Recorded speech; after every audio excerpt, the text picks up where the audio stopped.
right? And that's going, well, what do you mean all the planets have left? Well, it's that kind of a flux that goes on right now. It's just, it's not really real. It's almost a little surreal. When I get so many new planets and all mixing and switching and all of that, so it'd be just a joke, but I don't think they left. It could be just a joke. Marianne just signed on. Hi, Marianne. Hi, Nia. Hi, Brian. How are you, honey? Good afternoon, good evening. Good, great, thanks. How about you, Nia? Me, I'm great. I'm in Tulum. I've got one more week, but I'm going to extend for another month here because the energy is so beautiful and it's sweet and gentle, and I feel inspired here. So I'm going to stay a little bit. Good for you. Yeah, yeah. You said you were writing a book, a spiritual book. I'm just writing. Yep. Can you say what's going to be a bit about? Part of it is my journey, and it's about your relationship to yourself, really. Because what journey isn't that? Yeah. Really, when you get right down to it, right? Yeah. Deep. Is it going to be a long book or a little short one? I don't know. We'll see what happens. It's starting to roll in now, so we'll see how it evolves. Okay. Yeah. So Brian, how is August looking for us right now? Yeah. How is August looking? Well, if you had gone through the little writing that I do for the month, right? If you had read that, I probably have a little bit different perspective than others, because to me it's a Uranian kind of a month, Uranus, right? That's because right in the beginning we have a full moon in Aquarius, and halfway through the planet Uranus is going to go retrograde. And since all the other planets are retrograde, this is a really big thing because Uranus is generally a radical, non-conforming planet, ruler of Aquarius. So that's a turning point in human history, really. And that has a lot to do with this country, because this country has a Uranian sort of chart. And then at the end of the month, the moon will be in Aquarius again, just before it's a full moon on the 1st of September. So I kind of glide through August with that. But at the same token, there's a number of crazy aspects that are going to go on that mark the whole month at different points. So, we have Mars. Mars is a big player now. Mars is is in Aries, which is its own sign. And during the course of the month, 3 times it's going to make major aspects to Saturn, Pluto, and Jupiter. And it's called a square aspect. So tell me what a square aspect is. Like this. Very good. Well, in essence, that is true. It's when the Earth is at the center and Mars is over here, and it's 90 degrees over here to Saturn. Put your hands up so we can see your hands. Yeah. Okay. All right. So if Mars is here, the Earth is here, and it would be Saturn up here. So it forms a 90-degree angle. Mm-hmm. Okay. In astrology, that's your most challenging aspect. When you have a lot of squares going on during a particular time, it's not easy. It's a little challenge, but if you do it right, you basically get rewarded by making a good effort. You overcome the difficulty. So it can be turned into a good thing. But this time with Mars, as you can imagine, is a very aggressive planet. It's very, it has a lot of spark to it. The adrenals are all charged up on Mars, and it's in its own sign, Aries. So, but it's squaring all these planets that we've been talking about ever since January. The big planetary stellium, and it started with Mars in Capricorn, and then it's moved on, but then Jupiter, Pluto, Saturn have stayed in Capricorn in a big cluster, right? So that's called a stellium. And I don't know whether I said this the last time, but right from the beginning, I figured that was the planetary configuration that related to the virus, because it was, the influences. And the last time was about the year 1285 when something like that happened. It's the chemistry is very potent. And I remember thinking it's in Capricorn, a sign of initiation. So that's been the ongoing theme ever since January. So now it's going to be actually more intensified during this month with the Mars coming along and saying, okay, guys, I'm going to stir you up even more. I got to get something going. So essentially, it'll be a good thing because it could break up a lot of like really strong, like with Saturn is a very limiting kind of a planet sometimes. Mars can come along and stir it right up. So we're looking at an August that they could just kind of slip by easily without anything happening, or some powerful, governmental shift or world leadership kind of change, especially with Mars. So classical astrologers from the old days would always like to predict the war is coming because Mars is the war planet. So you don't like to really think that way. But as we go right through into December, Mars will be in Aries, and it's pretty rare for it to be in Aries that whole time. And somewhere about 2 months from now, it'll be going retrograde. And so that's going to be an interesting time because it'll stop right where it is and move on. Plus, remember we were talking about the planet Eris? Yeah. Yeah, that's the one who is mythologically is the sister of Mars, the goddess of war. And so the two are coming together. Nice. Mars and sister Eris are having a family reunion. When is that? Now that's coming up this fall, like right from well, it's actually almost like right now, but it's starting to build up. It'll be there the whole fall through into the winter. And Okay. at various times it peaks a little bit more than the other. So kind of looking at that one carefully because it's not only conjuncting, but it's square, to these big planets that are influencing everything. Remember when I said the summer was going to be the summer of love? Remember? Yes. Yeah. You're smiling anyway. That's good. Has it been the summer of love for anyone else? Yeah. Well, I'd like to know if anybody had any hands on that. I have this bug that is just loving. He's coming to visit me way too much. Okay. Well, I don't know. Is it? Oh, no. Well, it's. I need to clarify that a little bit, but we use the term retrograde all the time. Now, what is retrograde? It means when planets appear to go backward, right? So here's Saturn, here's Mercury. There's been a lot of retrograde planets today. Seem to be going this way, but they're really going this way. So it's an illusion. And when a planet goes retrograde, it's a time of review, a little bit spaced out, a little meditation because it's not moving forward. So there's kind of an illusion, but also it's a time to maybe take time out. All those planets are restoring their functions. So like you heard, Mercury goes retrograde 3 times a year. That's the nervous system. Everybody kind of freaks out when Mercury goes retrograde, but I like it when it goes retrograde because that means the nervous system is being recharged. And all that. So now Saturn, Pluto, Neptune, all these other planets, Chiron, all are retrograde. And so what happens in this particular August 15th, the planet Uranus, which is, like I said before, the rebel planet, is going to suddenly join the group, which would be a little bit rare because it doesn't want to conform. So now they're going to be, all the planets going to be retrograde. So what is that going to bring? A massive, almost euphoria because people start realizing what's good and what isn't. Okay. And you're saying that that's happening now? When is that? Okay. So what I'm hearing you say is that there's massive, there's just a lot of stirring up that's going on, Yes. and a lot of resetting. And with that comes, I mean, if the way that I would translate that and what's happening in the world, and particularly in the United States right now, is people are starting to wake up and they're starting to see and they're starting to question.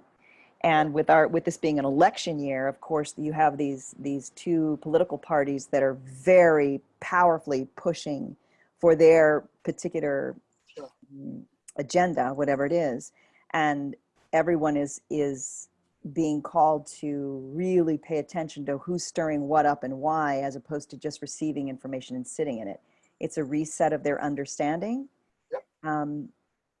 And a stirring up of the traditional ways that information has been passed on in our country, because in our country, the news is true.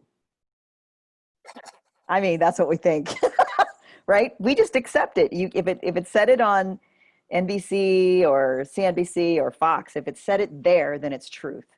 And that's, I mean, that's that's what we believe. Even if the news says the CDC said this, that, and the other, if you go right on the CDC website and it says something completely different, you still believe the news. It's crazy. So have I got that kind of right, that it's like a shaking and a stirring of what's going on a little bit? Oh yeah, and especially when if you analyze each planet, but the main ones with Saturn, Pluto, and Jupiter, they're all big guys. These are real powerful things. Each has their own characteristic. Jupiter is the biggest planet. It's like Thor, the lightning. With the Thor's hammer, whatever. And Saturn is your lord of karma, the one that establishes law and restriction. It puts it down for all the time. The time's only got so much time or whatever. And then of course Pluto is considered to be the revolutionary planet. That's the seed planet, I call it. Back in 1979, Pluto actually came closer to the Earth than Neptune. And it went back out to its original place in 1994. And people were calling that the avatar planet, a seed planet, all right? It brought in all the seeds. So Pluto has this like wonderful thing because it's transformational, it's regenerational, transmuting, all those good words. But it also has a very powerful, almost hypnotic effect because it's so deep. So I playfully call it the pomegranate planet because it's got rich seeds in it. And it's an avatar, and so it can be a really beautiful thing. On the flip side, some people, and myself included, we can interpret it as plutonium, the nuclear war planet. We don't want Pluto to get out of hand. But anyway, when Pluto's involved with something, in fact, I think it's what's the date on the Mars Pluto? If you're going to mark your calendar for staying at home and hiding or something, it would be. Everybody's doing that anyway. Oh, you mean they already done that? Oh, yeah, everybody's at home hiding already, except me. I don't know. Yeah, you've been wherever Clearly. you're in a lagoon somewhere, I think, right? I don't know. I know. On the 13th of August, okay, there is a Mars square Pluto, 90-degree angles. 90 degrees. So here's the Earth, here's Mars, and here's Pluto, and they're 90 degrees. That, kind of a setting on other astrologers, everybody thinks that's going to be a really powerful day because it's the two, Mars, a war planet, Pluto, the nuclear planet, and all that. But Mars and Pluto also rule Aries and Scorpio. So if you're going to be a positive spiritual master kind of person, that's basically the Kundalini, the serpent power that gets released. And it can be released for good or it can be released for bad. So that day when you get up and go, oh my God, the world's ending, it probably is. But, unless you want to change it a little bit. So it has very powerful. So the world as you've known it is what you're saying. And when you talk about the Kundalini energy, can you explain that a little bit to everybody here? And sure. Are you talking about the Kundalini of us as individuals or the Kundalini of the planet? Oh, probably both. But the archetype in astrology, the 12 signs, Aries and Scorpio represent the Kundalini serpent power. The Aries is the head, Scorpio is the reproductive or the lower parts of the body.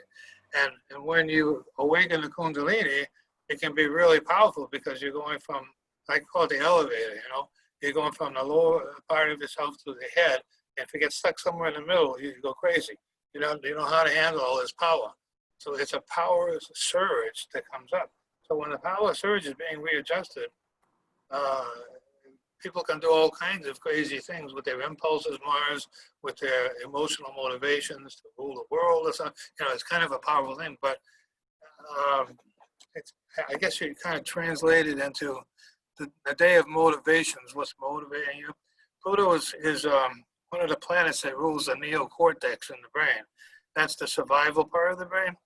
So when you have Pluto going on, I call it Jurassic Park because it's all the animals and the dinosaurs and the technology world kind of clash, and you have to have Pluto going on to know you're like an instinctive thing to know how to survive.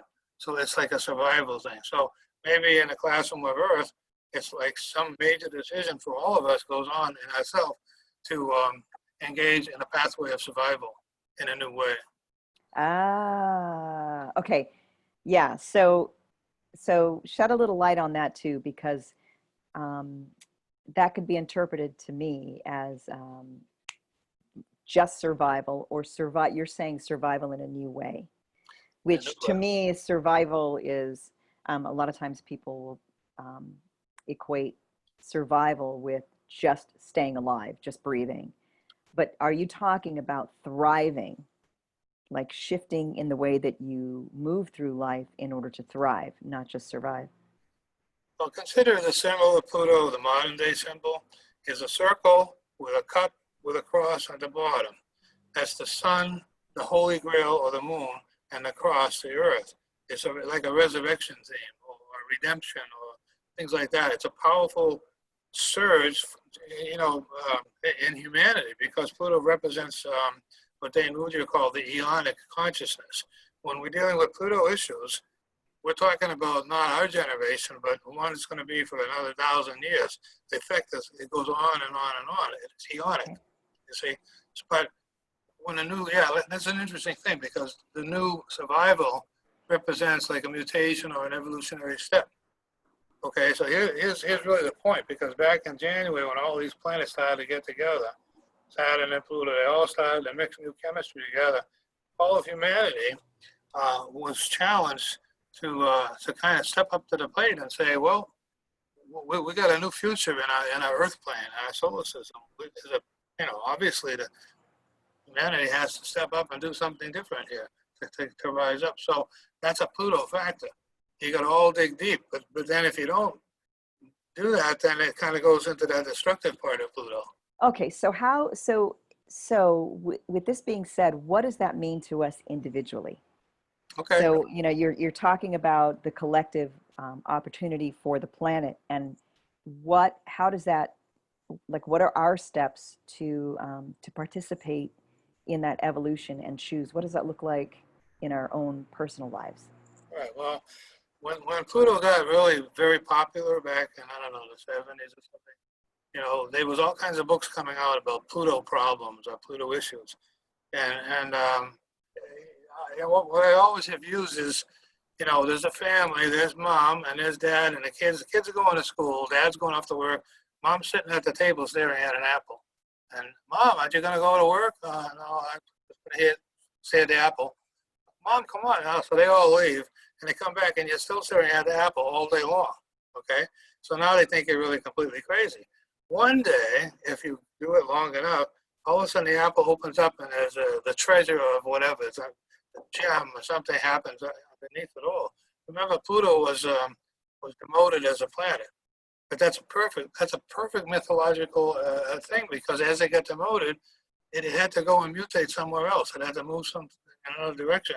And now it discovers the lost city by virtue of it being exiled. So as an individual, I remember they used to talk about Pluto problems is when you go to the psychiatrist every day and you keep saying, oh, I don't know why I'm staring at that apple. I don't know why I'm staring. So it's like a hypnotic thing. Pluto takes so long, it's 248 years to go around the zodiac. So when we have Pluto somewhere in our chart, it's in an area, for like 30 years in one issue. So you get hypnotized by not being able to resolve it. However, based on that survival thing, you are then creating a new kind of relationship, not only to the collectivity, but to yourself and what motivates you. And so you sharpen itself. Like, if you're studying like the martial arts, you're studying how to move. But this is like emotional movement. You see, it's like how to transmute a base core energy into something that will affect the generations. When I do an individual chart, if you have a strong Pluto in your chart, then you're meant to be like a mouthpiece for the generation. Your discovery, your invention, your breakthrough, whatever, is denoted. If Pluto isn't that strong, then you don't make that much of an impact. But if it is, then you every day you kind of you have to keep going through all these things in order to come up with new formulas. So it's a collective thing, but it basically means how you motivate. Plutocracy is a good word. Plutocracy, Plutocracy. Yeah. Okay, wait, go back though. When you say Yeah. how you move, speak to that on the individual level. Like, Okay. Let's say you're in Utah, and you're in Utah, and you're there for a year or two maybe, and then all of a sudden, I gotta go to, I have to go to France. Why do you have to go to France, right? Well, it's an instinct, you know. You find out, you go to France, and then Utah somehow has a huge catastrophe, and you're in France, you know, on the beach, right? Like how do you come up with that information? That's a Pluto thing. okay, so are you saying that individually, what we're being asked or called or offered up to do is to begin listening to that instinct more? Yes, yes. And that's how we're to transmute everything, because it's shifting so rapidly. Like, the more you hold on to what it has been and try to keep making it work in that old way, the harder it's going to be and the slower it's going to be to transition. That our jobs as light workers and as people who are aware that we're all connected on a whole level, and that every single individual thing we do impacts the whole, that we are being called to turn up the volume on our intuition and not just do what we think is right based on our training or our programming. Right. Well, one of the things I used over the years is the idea, because I guess Pluto is connected to China a lot, and there's like how many millions of people in China. But what I was told was that a Pluto energy in yourself, it's like playing a chess game. But you move your piece, but then somebody in China is moving their piece, and somebody else in South Africa is moving their piece, and you're kind of waiting and say, well, I don't have anything, you know, what's happening? But you have to have all the people moving their own pieces at the same time. Highly individuated, but at the same time, it's a collective effect, right? So it's a coalition of energy that's it's really powerful. I like Pluto. I mean, I have a story about Pluto. I'm not going to tell, but anyway. So, you know, all the other planets were, because, you know, the planet that's beyond Pluto is Eris. Eris is slightly bigger than Pluto, and Pluto takes 248 years to go around. Eris takes 557 years or so, and now they're starting to form into, you know, a major coalition in our energetic fields, right? So you're taking what traditionally has been, I mean, Pluto is sort of a male thing, but Eris is the female. So in our DNA, you know, all the male and female energies now coming into a new posture, I think. You know, like everybody's the same. We're all male, female, or something like that. And yet, we're even more male or more female because of that. Does that make sense? Yes. So what I'm hearing you say is that it's really coming into the balance, or I like to call it the harmonization of the masculine and the feminine. Okay. So if I am out of balance within myself because I'm too masculine, and I have to define what that, I have to kind of describe what that means, then I'm going to feel more feminine, but in actuality, I'm coming into balance. Yeah. Because it's different than the way I've moved. And so when you talk about, and this is the time of the rising of the divine feminine to come into balance with and harmonization with the masculine. So when we talk about the masculine and the feminine within each person, we're talking about the feminine being the knowing, the space of the void, the space of where creation starts to become, where it's not exact form, but it's where it starts to happen. And the masculine is the execution of it, right? So when you look at something like the flower of life, not in the 3D, but when you look at a flat, you know, the overriding circles one over the other, it's all these circles and circles, and out of that comes all the platonic solids, it comes all these male shapes. So out of the feminine and the knowing and the intuition and that creative Shakti, that creative energy, comes execution, or the step, and that's the masculine, right? Yeah. Something like that. Very Does good. anybody else have anything they want to add? Oh, Christine? I like to hear somebody else talk about what she just said. That's good. I like that. You're gonna get me into tetrahedrons next. You know, Right. Yeah, that's what we're gonna. Yeah. Well, people get very confused about the masculine and the feminine, because we say a man is masculine, a woman is feminine. Right. But the truth is that we're both. And there is this incredibly warrior side of Nia that's very masculine, that will execute to a T. And Right. there is this aspect of Nia that's incredibly intuitive. Yes. and creative and childlike and vulnerable. And it's from that space where I have no limitation. But unless I'm able to take it and express it through form, Sure. this formless, beautiful knowing. So that's really what we're doing within ourselves, and we learn how to understand where we're moving from, where are we creating from, where are we getting messages from. Are we getting are we getting information from our brain, which is all like that stuff we've learned. That's information that we've taken in. It's up in the brain. We're accessing information that's been put in. So it's kind of like the best way I ever heard it described was that the masculine are the words on a page. The feminine is the knowing that comes off of the page. And that's the difference. So, Marianne, did you want to say anything about that? Do you have anything to add to that? I think you've really articulated that beautifully, Nia, in that the feminine piece is that intuitive, that creative, that knowing, and the I get it as the knowing without knowing how or why or any of that as part of that, whereas the masculine involves much more of the doing part, the action part, and you really need both. That's the thing. I mean, it's this beautiful harmonization of the two. Yeah, yeah, you really do, and you really do need both. And it's almost like you need to come. I mean, in the Western culture, we're taught to just get up and do it. Put your head down, do what you need to do, and then rest. When really, if we really want to be tapped into that, I like to call it the master GPS, the thing that knows everything and knows what everybody else is deciding and what potentials exist in that field, then you have to start in that space of no thing and allow the information to drop in and then step. So it's just the opposite. Wow. Getting deep. Getting, Yeah. yes, it's great. Does anybody have a question on that? Everybody's like, no. No question. Right? That's all right. So Brian, how does this, with everything happening, planetarily as you're describing it, and we understand that the world is in this great shift place, and now I think they're talking about a second wave of the COVID. What does that look like? Like when you hear the news talking about that, and we know that much of the news is propaganda or whatever it is that they're trying to make happen.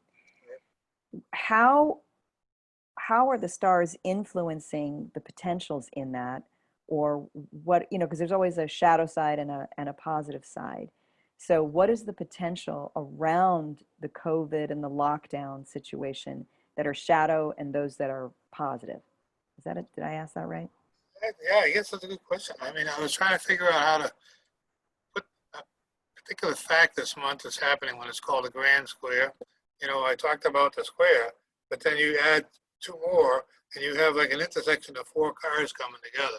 That's the most challenging of all. So that happens when the moon goes into Libra later on in the month, and when now Mercury will be in Cancer. Mercury will be then in Leo, but Venus will be in Cancer. So that's forming four intersection pieces, all with no lights. Okay, so my response to what you're saying, I think, would have to do with it's like a personal plea ever since this has been going on about, will somebody please stand up and talk about, and then I fill in the blank, this thing called world initiation. And it's my own personal way of seeing it, but Capricorn, as long as I've ever remembered it, is a sign of the physical body, of the materialization of the spiritual. And every time you have a Capricorn theme, you have a spiritual life, you believe this, you believe that, and periodically the universe has asked you to bring your spirit into your body again and change the physical form.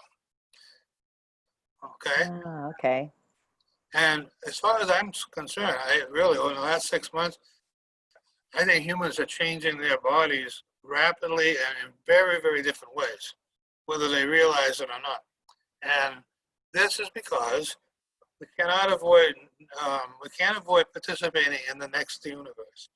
we're coming into, you know, discoveries of solar systems and planetary beings. You call it alien if you want, but it's a response to our physical change. So if you had a picture of yourself 6 months ago and you did it today, you could see, if you look at it objectively, how much of the structure you've changed because you're adapting to meet the new condition. That's what I call world initiation. And as is the planet, right? Yeah, and which means that, I don't know, I mean, how many people on the planet, how many can you get to like work on this so that everybody's ready to, so when the next evolutionary step and we're in a different cosmic space, are we all going to be ready to survive like an astronaut? You know, astronauts go up, they don't know what to expect either. Well, we're kind of in the same way now. So if I'm doing a research topic about anthropology, I actually like really anthropology a lot nowadays because it shows theoretically how humans evolve in their form. Well, this is the biggest one ever because we have to be a collective species. And I individuated, of course. They used to have the little cartoon about, you know, the aliens coming to us, but it's really, we're going to the aliens, you know. And it's, you know, we're going to meet up sooner or later if we haven't already. There's got to be influx everywhere. But the point is, can we adapt to this new world environment? And here we are at the threshold of the Aquarius age. What does that mean, right? In fact, that comes in at the end of this year when our, I was going to say infamous duo, but Saturn and Jupiter will be in Aquarius at the end of this year. And that's kind of like the fringe border of the Aquarian age. It's like when it really starts. And so Saturn and Pluto, you've heard me say this one before, but in terms of presidential campaigns and realities, since Abraham Lincoln, when presidents are elected during Saturn-Jupiter conjunctions, they tend not to make it. They don't stay in the office, they pass away. So that's this year. So I don't want to run for president this year with that fact in mind. However, that may or may not happen because it's an Aquarius thing. At any rate, when we come to the end of this year, we're pretty much at the frontier of a new world. I mean, you know it anyway, but this really is going to happen. That's why, because it's all Aquarius. So that's why all this other stuff that's going on with the squares and everything, it's like weeding out all this junk and, you know, making sure you're okay, you got all the bills paid or something. But when it starts happening, it'll be a new world. And Aquarius is a sign of the socialistic world. It's like everybody gets a new team, a new collectivity, you know. That's why I think what we're doing here is they're always getting a new perspective on how to be with each other, but individuated. That's an Aquarius theme. So I had to put that in there. Well, and Brian, I mean, this might be a good point for you to talk about what's actually physically happening with the planet and our solar system and all of that, because you know, whatever's happening here on this tiny little planet, it's being impacted by where the planet's going and what's happening. So it's quite an extraordinary time in the history of how the planet has functioned and where the planet has been situated. And all of it is working toward the same thing, but maybe now would be a good time for you to chat about that. The actual physical Earth or the spiritual Earth? Or? Well, they're connected, but I mean the actual physical Earth. There's so many changes happening with the solar system and all of where we're moving. And okay. Well, I think I've mentioned the thing about the Sea of Light at one point. That was back in June 1st, 2013, is when the solar system itself moved out of its course and dropped into, I can call it a waterfall in space. It went off the waterfall and went into the Sea of Light, which meant that the solar system spaceship was now fully in fourth dimensional light. And anything that was third dimensional was kind of compressed into a chamber or something. It's not, you can't really be third dimensional anymore. It's like, it's because it's all around us. So when that happened, that was 2013, and I've been recording it every day since that we're moving toward Alpha Centauri, which is the next star system. And this to me explains very easily why we had the climate changes and all the other stuff going on, because we're in a new ecological zone in space. And it's fourth dimensional. And as part of that is that because we're in the photon field is an extension of the Pleiades star system. And, you know, a lot of the cultures in the world, like Hawaiian, believe that they came from the Pleiades. okay? But it's a fourth dimensional kind of beautiful influence. The Bible calls it a sweet influence, so I always go with that. But that means that we are becoming kind of like a planet. The solar system is becoming a planet that's orbiting around the center of the Pleiades star system. Oh, okay, well, that's interesting stuff, right? So we're a planet now, the whole solar system, yeah. So that's kind of where you start with this, because then from that dynamic going around, then you're having different interactions within space. We're aligning with all kinds of different suns called the central sun, and there's all different. The dynamics are just incredible. And here's my trivia question for everybody: what is Milkomeda? What? Milkomeda. It's an No. astronom. Are you saying meter or meta? Because you have an accent, Brian.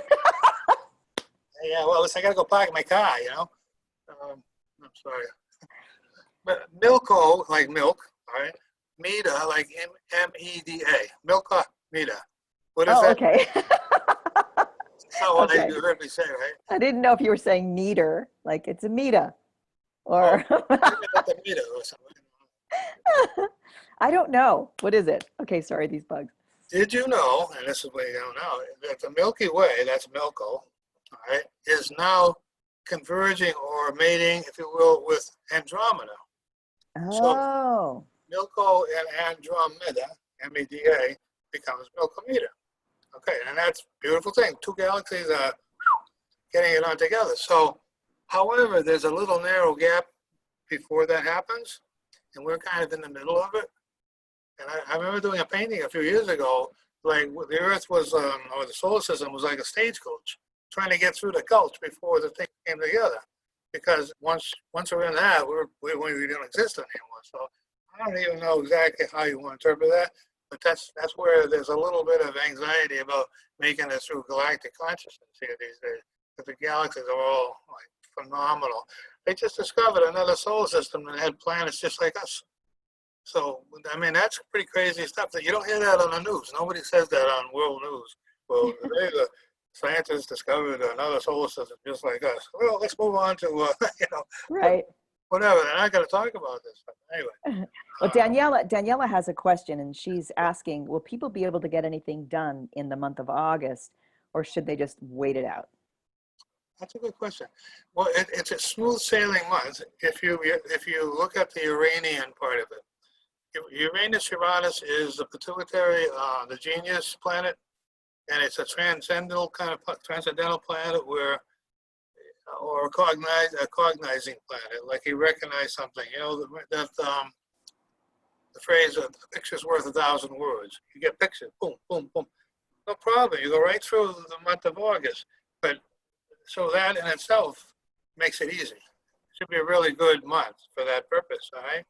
There'll be a lot of different activities going on in a month, but you're not going to necessarily be drawn into them if you don't want to. So it's a bit of a transcendental kind of a response on August. There is a phenomenon that happens every year called Lionsgate. Are you familiar with that one? Yeah, it's coming up on the 8th. We have, what was the other thing I was going to mention about that? Well, you know what happens during that, right?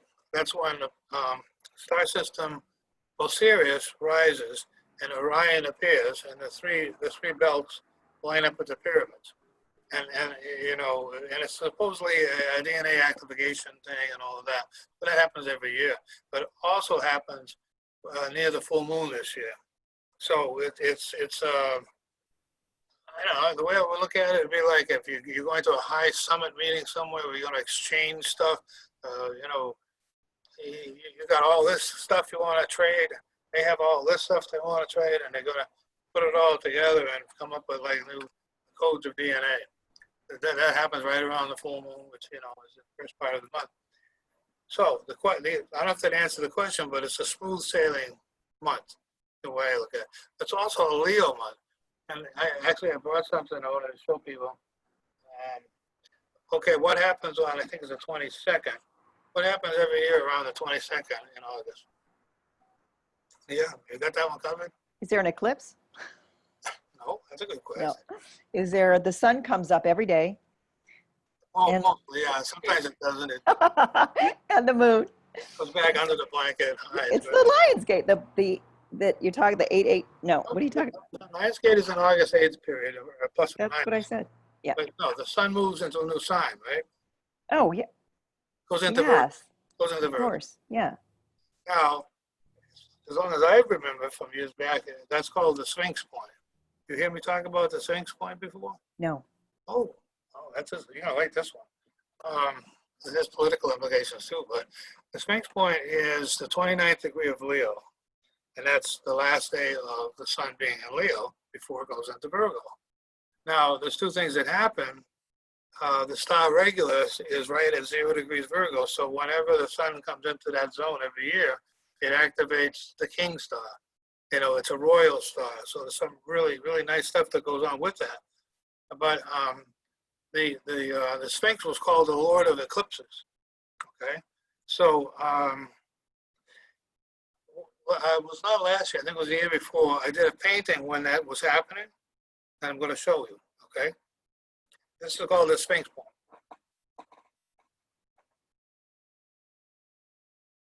Can you see it all right? Yep. See, there's a dot Okay. Yeah. right here. Okay, that's the accumulated energy that goes through the star Regulus, the sun, going into the sign Virgo at 0 degrees, and it's where once a year where eclipses gather together and get reformed. Oh. Now, if you look at it the way I look at it, the 29th degree of Leo is a very powerful degree because, you know, when we started off in Leo, which started in July, we're kind of in the, if there was a 3-act play, we're kind of moving into the second act of it. But when it gets to the 29th degree of Leo, it's the final scene. Mm. So it culminates, Leo being the heart energy. This is every year, it's when the heart of the whole universe and ourselves find out what happens at the end. It's our complete heart completion, I guess you'd call it. So then it goes into Virgo, which is generally, in a joking way, it's kind of the critic that comes after the stage. And now the critic comes along and does that. And Virgo is a sign of health. So in my mind, if you want to know your health, you just look to what's happening in your chart for Virgo. But when it starts off at the Sphinx point, then you start another year of your being attuned to your natural health, because your heart is now at the maximum. Does that make any sense what I'm saying? A little bit maybe. You look a little concerned there, but you know, I know. I think people got a little lost when you were saying that Leo goes into Virgo. Well, yeah. Well, yeah, the sun goes from Leo into Virgo. the sun does. That's every year, and so the 29th degree of Leo is the last day of Leo, and then it goes to 0 Virgo and starts the next 30 degrees. So that one should be easy enough to figure that one out. But what I'm saying in the archetype world, okay, when we just about a week ago, we all went into 0 degrees Leo, and that's the ultimate heart center. So we're all in heart energy now, total heart energy to Leo, and so we're going to go through until the 22nd, and that's the final stage of rectifying our heart for the year. It's like doing a massive psychological exercise on what you love to do, who you are, how you love yourself, stuff like that. So, but, you know, and Leo is ruled by the sun. So consequently, when it goes into that point, I guess the other way I can say it is that every time you have eclipses, once a year, it's all because of what happens on that day. Because all the energy mixes together. It's like an occult thing. It's sort of like a hidden factor in Egyptian theology and things like that. So that's why I showed you that point. It's a chemistry that happens. And it's still a concern. So Yeah, I know, because I'm reading the.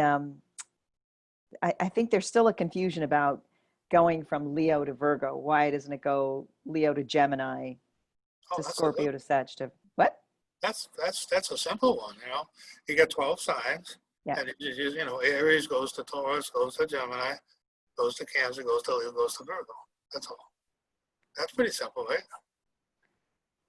No? Yeah. I mean, if Leo does go to Gemini, then we got a new zodiac going on. Right. Okay. You know, I mean, all the planets move through all the different signs. You know, like Venus will be going into Cancer, but it's been in Gemini for 4 months. Mercury is going into Leo for a little while. So all the planets are moving, but the ones that are closest to Mercury and Venus go fast through all the signs. But Okay. the ones that are way out, like Saturn, it takes 29 years to go through all 12 signs. Got it. Okay, but the sun going, well, all right, let's say go back to in July when the sun was in Cancer, it went into Leo, right? Okay, and now it goes through Leo for a month and then it goes into Virgo. And then a month from now, or a month from September 22nd, it'll go into Libra. Oh, right. Okay. You got that? Yes. Oh my God, we skipped because, yes, I got it. Never mind. Okay. Never mind. Don't even ask. I had a little brain fart there. That's looking one at of the the easier time. ones, but it's kind of funny because you got me thinking about it, you know, because anyway, so I hope that answered it. Yeah, no, completely. Yeah, I got confused with the question. Oh, Sorry. what is the question? No. We got it. I think we got it cleared up here. So Brian, with everything you're talking about right now, what would you say, like during this time, you said it's a pretty easy energy month for people to be Right. moving about, I right? know. With regard to the whole lockdown thing and the second wave of the COVID, what do you think, how do you think this is impacting that? That's a good question because it really should be a very big impact this month. And the reason is because of the Uranus factor. Now, when this country was born, Uranus was being discovered. So we've been called the Uranian country, you know, because it was a sign that was associated with freedom. You know, whether the country or the land of the free. But you know, before Uranus was discovered, there was only the planets that went up to Saturn. And Saturn generally was the overlord and the taskmaster, and everybody didn't live very long. Saturn was a real kind of a hard planet. But then suddenly Uranus was discovered in 1781, and they associated that with this country being born. So we're a Uranian country, and I mean, there's a lot of stories about when founding fathers set the capital. I think I told you that story maybe one time. It's a very interesting story because I want to illustrate that because that's how I would answer it. Right. When they were setting the foundation of the capital, the Masonic astrologers determined when the planet Uranus was going to be conjuncting Regulus, that's darking, and when it was going to go down into the west. They set the cornerstone of the capital, and all through the colonies, the colonists melted the statue of King George. Oh, It was an act of rebellion, radical division. So the Uranus part is they did that on purpose. And it's ironic because in the beginning, when that planet was discovered, they called it Herschel after the guy that discovered it. And then King George Septium, which was King George, then that didn't work. So now it became Uranus, the muse of astronomy or the freedom of the world. It's the genius planet. So we're a Uranian country because we all, no matter whether you are this side or that side, you all want freedom.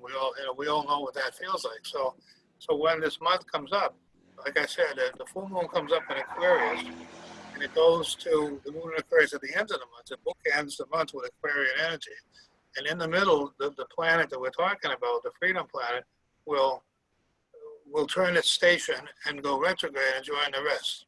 That's like Paul Revere joining the rest of the group, you know. So somebody it's revolutionary for this country. So if any time of this year, the month, this will be the one where we kind of make decisions that are really United States kind of decisions. yeah.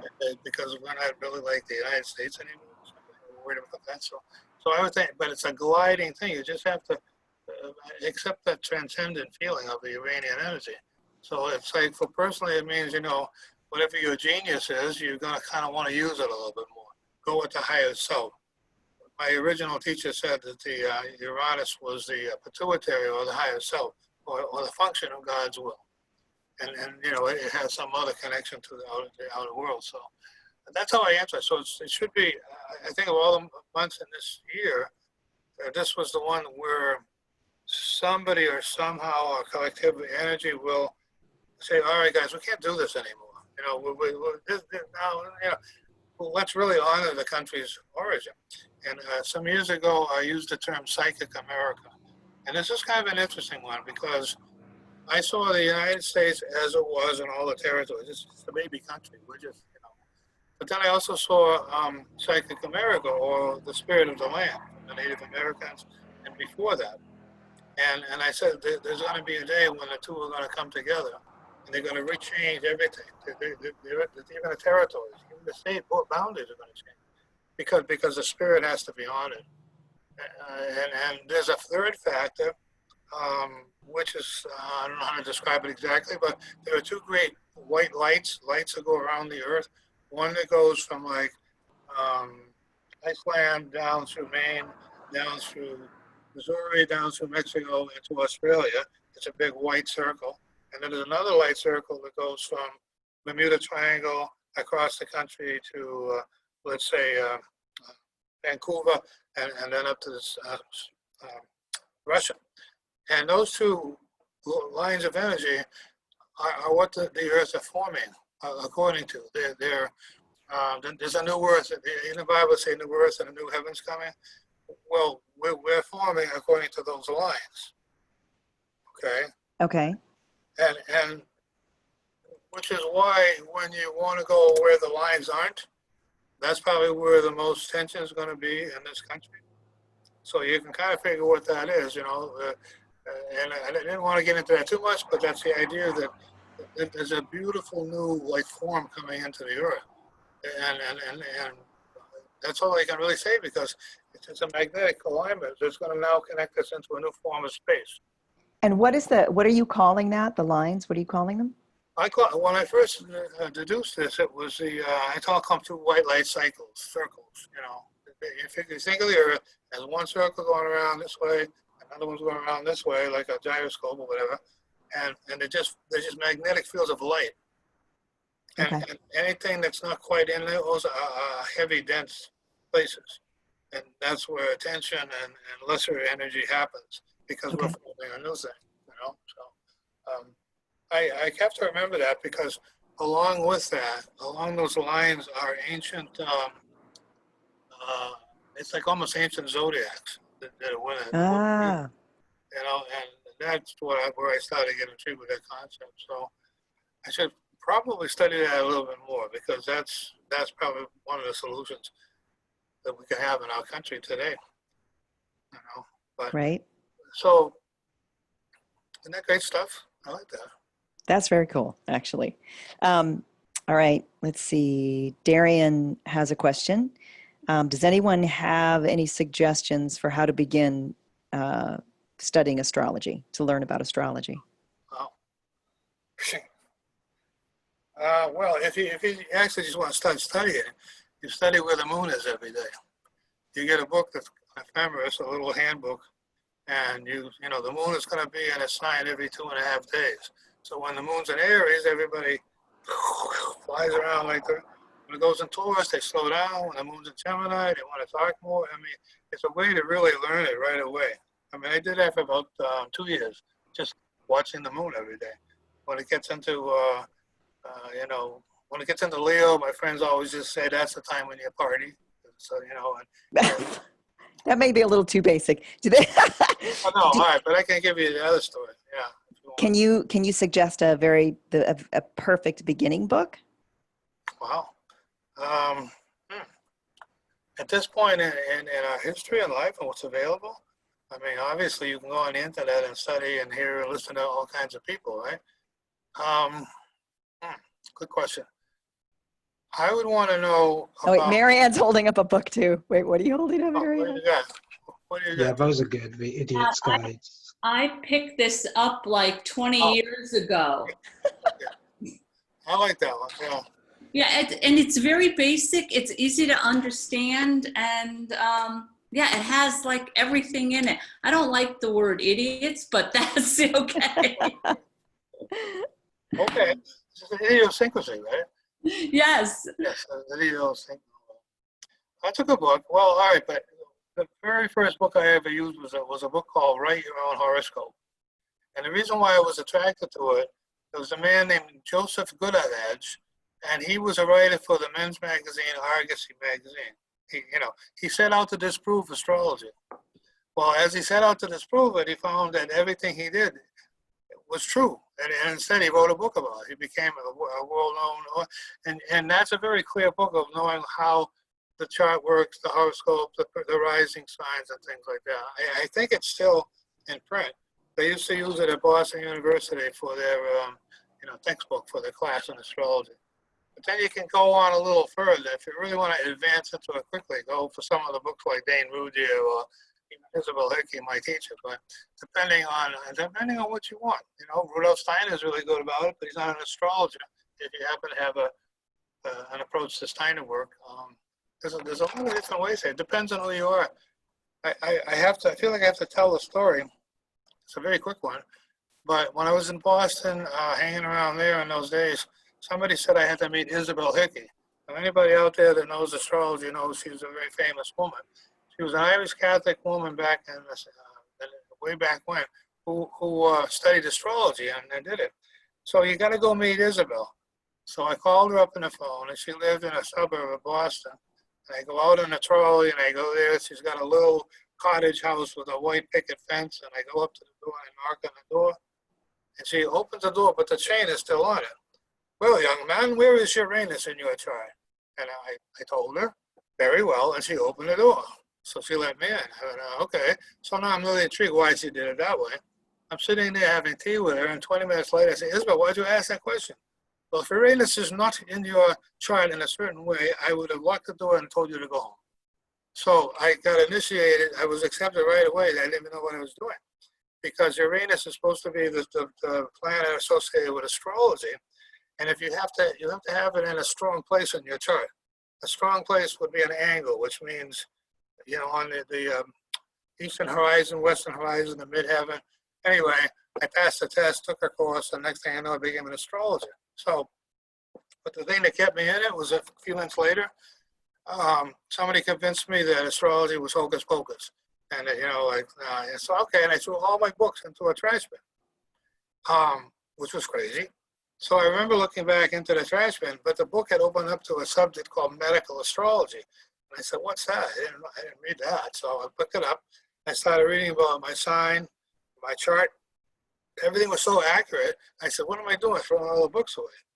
And I've used it ever since for those reasons, for medical and health. It's so accurate, it's unbelievable. So That's very cool. Thank you for that. I hope that helped.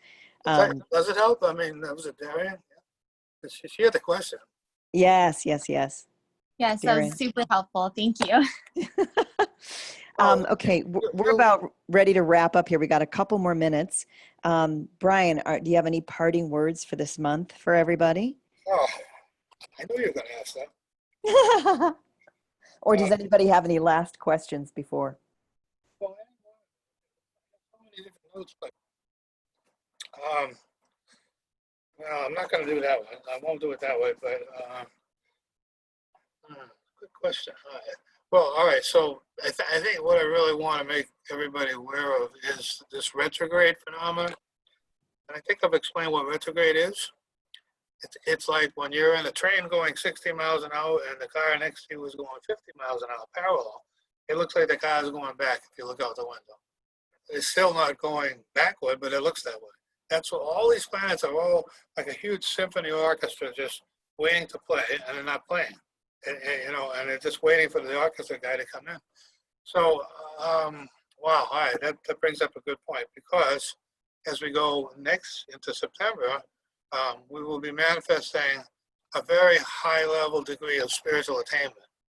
And it's because our awareness should be really at the highest vibrational level by the time the month of August is over, because of these retrogrades.